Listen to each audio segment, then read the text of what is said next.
this outcry over the recent trip to London.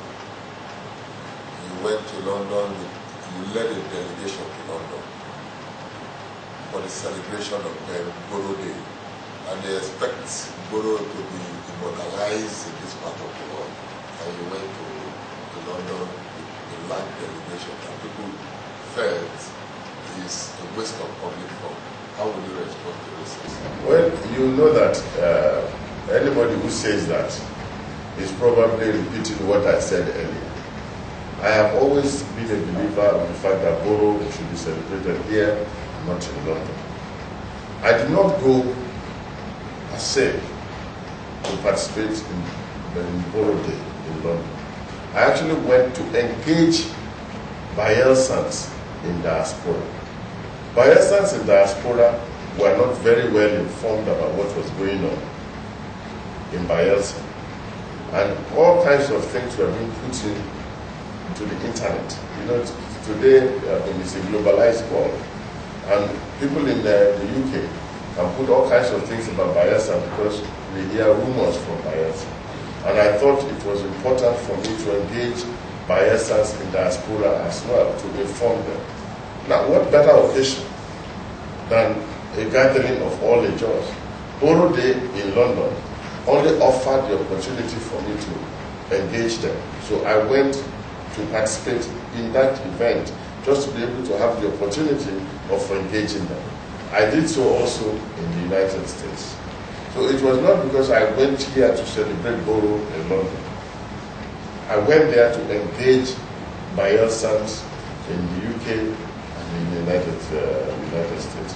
But of course, we have also done a lot to immortalize Boro in Bayelsa. You know the Aziboro Square that we have, which is also is named after Aziboro. You know we have one long street, Aziboro Street, also named after Aziboro. So we are doing quite a bit to also immortalize it. But it doesn't mean that because our people are in the UK, we have to just leave them there. We have to inform them, especially today, in today's world. I mean, all kinds of things that we put into the internet that are based on misinformation. So that's what I did. Yes, actually, still talking about Boro Day and immortalizing Boro. If you recall that the administration of Chief Melford Okidi actually tried to build a town called Boro Town of Kayama. That project has just gone down like that. Do you have any plans to see how it can be revived? It has not gone down at all. We have plans, but of course, Melford Okidi meant well, but he didn't get to build it because there were priorities, maybe that overtook it. In this situation too, you know that there are also priorities. I mean, if I left Yunahua and I started building a new town, a new Boro town, you will have been the first to complain because there are all kinds of issues to look after here, the educational system, the health system, and so on. So we're still looking at all those systems that make life more meaningful for our people. As soon as we're able to get the space, of course, that will come in the priority line and will definitely be good. It's a very good idea. I like the fact of a Boro town, but right now, it is not priority 101. Excellency, on the security of the state and person life, in the last couple of weeks, it's not been very pleasant for residents. We have hot wars, killings, and all what's happening. Of course, we know that police have some kind of response to some of this. What is the security approach to address this hot war that we have? That has stopped.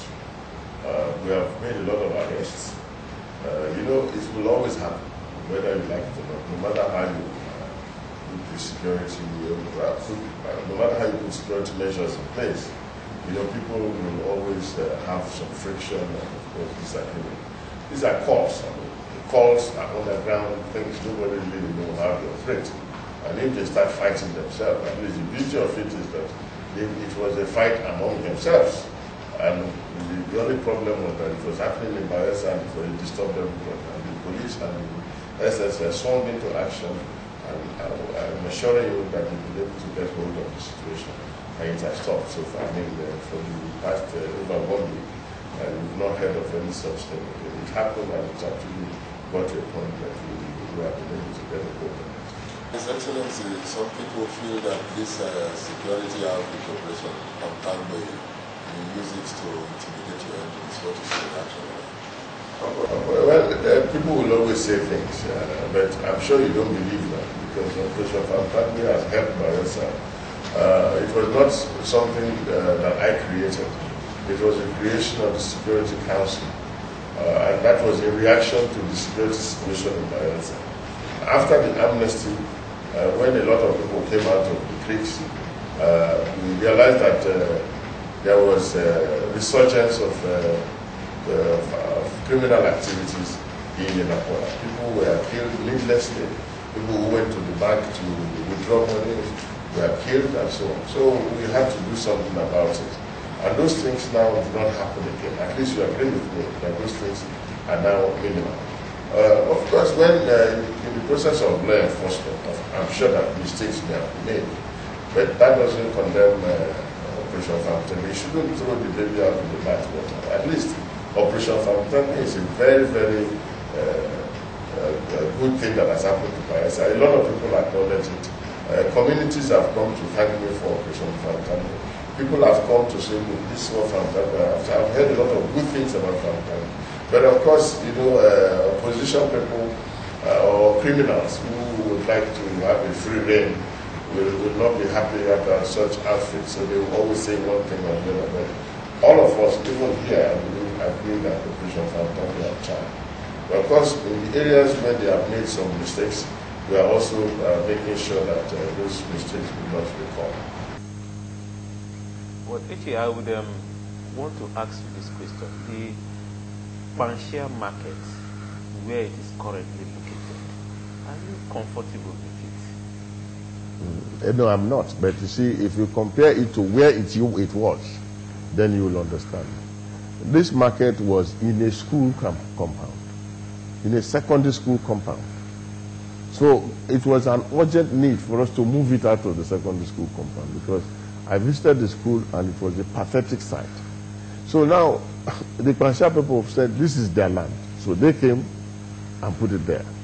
But, you know, these are traditional things. You know it. I mean, it's not something you can just wave off, because they are traditional things. This is an age-old market of Panshia people. So if you want to relocate it, they want it to be within Panshia territory for it to continue to be Panshia market. We are talking to them. I have a plan now to build the Yenagoa main market.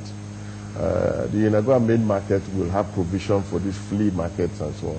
So, you know, you must agree, where we are coming from in Yenagoa is, we are coming from a rural setting to becoming a state capital. It's not easy, because people are used to dealing with issues on the basis of rural area and the village level. Now you have superimposed the capital on a city like Yenagoa and brought in a city. It's not easy for them to make that transition. So that's what we are still trying to manage. But I'm going to build the Yenagoa main market.